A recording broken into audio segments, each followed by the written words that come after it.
Thank you, Chairman Grassley, Ranking Member Durbin, and members of the Senate Judiciary Committee.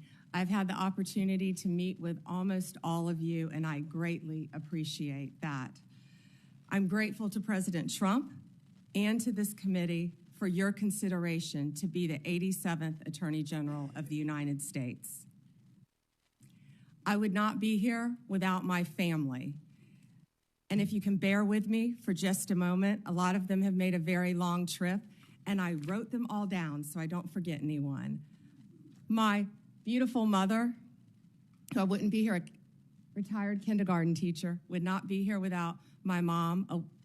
As of a week ago, it was 12 years since we lost my dad to leukemia. Feels like 12 days. My amazing husband, John, and his two incredible girls, Collins and Finley. Collins is a senior at University of Florida, and I think all of you on this committee will be very happy to know Finley is in cybersecurity. There's a third who is traveling abroad. I wish she could be here. My amazing father-in-law, David, my sister, Beth, my brother-in-law is home with my niece, my nephews, if you could just raise your hand, Evan, Jake, and soon-to-be niece, Savannah, my brother, Brad, a brilliant lawyer, my sister-in-law, Tandy, and my nephews, Justin, who just got a 4.0 at UVA, Rex, great college tennis player, Brad, great tennis player. Is Rhea here? And my niece, my beautiful niece, Rhea, and the little guy is in school because he's 10.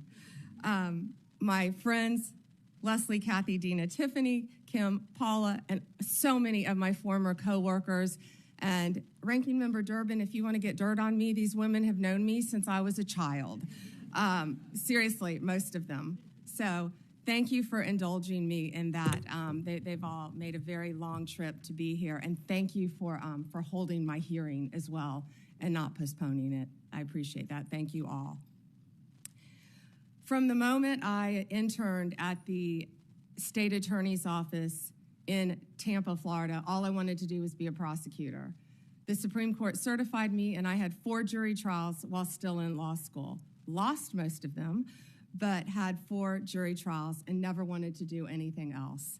I continued my career there, trying everything from DUIs, domestic violence cases, capital murder cases, the whole gamut.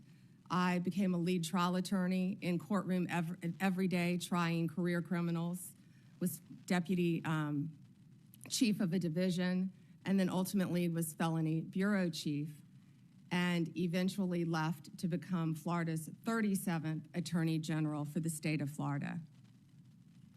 Nothing has impacted my career more than my experience as a state prosecutor, because I got to know and still keep in touch with many victims and their families from when I was a prosecutor.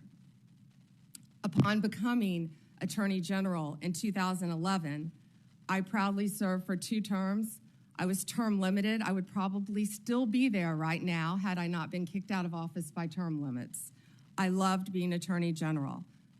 I did my best to keep Florida safe, to continue to stand up for victims of crime, and to fight the opioid crisis and the drug crisis that was not only facing Florida, but this entire country. Out of the top 100, this is one of the things I'm the most proud of, oxycodone dispensers in the entire country, I believe it was 98 of them, 90 or 98 of them, lived in Florida. We fought for tough legislation. Kids were dropping dead every day. We fought for tough legislation, and after that legislation, none of those opioid dealers, doctors, practiced in Florida. We fought to eliminate human trafficking by raising awareness and prevention and talking to parents and talking to children. We also provided critical resources, including safe houses, that my state was lacking. On the civil side, we worked to protect consumers. We tackled everything, including off-label prescription marketing, which affects, as you know, many, many people who can't afford prescriptions as well. We partnered with states' attorneys general from both parties and federal agencies across administrations. We went after price gougers during hurricanes. If confirmed as the next Attorney General of the United States, my overriding objective will be to return the Department of Justice to its core mission of keeping Americans safe and vigorously prosecuting criminals. And that includes getting back to basics: gangs, drugs, terrorists, cartels, our border, and our foreign adversaries. That is what the American people expect, and that is what they deserve from the Department of Justice. If confirmed, I will do everything in my power, and it will be my great responsibility to make America safe again. Making America safe again also requires reducing recidivism. We have to fix the Bureau of Prisons, and I am looking on both sides of the aisle. The Bureau has suffered from years of mismanagement, lack of funding, and low morale. I was proud to support President Trump's First Step Act.